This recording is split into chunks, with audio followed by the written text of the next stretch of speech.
So, napakagandang umaga po sa ating lahat mga ka-farmers, mga ka-viewers. So umagang ito from Luzon, Visayas at Mindanao pati sa abroad. Sa inyong lahat, share ko lang po sa inyo ang aming ginagawa sa araw na ito.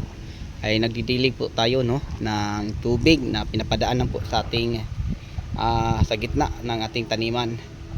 So, ayan na po ang ating talong kung saan nagbunga na po ng marami. So 2001 lang po kapuno dito banda mga ka-farmers kung saan napipitasan natin kahapon ng 857 kilos. Okay, so yan karami mga ka-farmers ang ating napipita sa 2001 kapuno lang.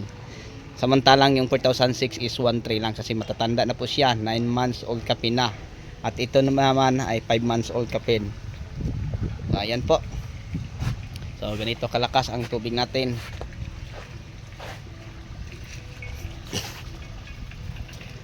So yung iba nagdilig ng fertilizer sa ating ampalaya. So ganito kalakas ang ating tubig kasi apat to ang water pump na ating ginagamit. Yan o. So dito banda mga ka-farmers, mga ka-viewers, hindi pa po ito na didiligan. Kung napapansin lang natin dahil sa may kalakasan po ang tubig natin, yan, umapaw sa kanilang harang.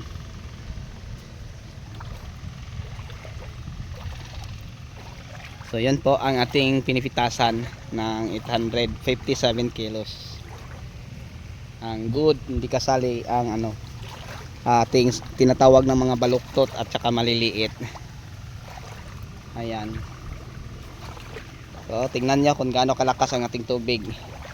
Kasi apat po ang water pump na magkasabay na pinapa-under natin galing sa ilog.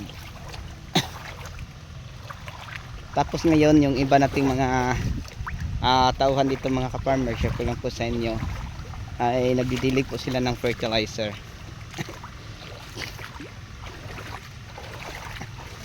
So kunting lang na natin parang wala tayong mga bungang makikita, pero paglapitan natin sa makina, ayan, marami pong bunga.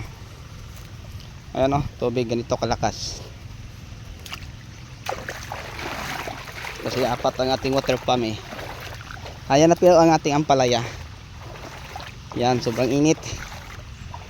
Ayan, ito na ang ating update. Okay, sa inyong lahat hanggang dito na lang po, Maraming salamat. So, gumagapang na po sila. Ayan. Tag-isang dampal na. Okay, so sa inyong lahat hanggang dito na lang. Maraming salamat po. Bye-bye.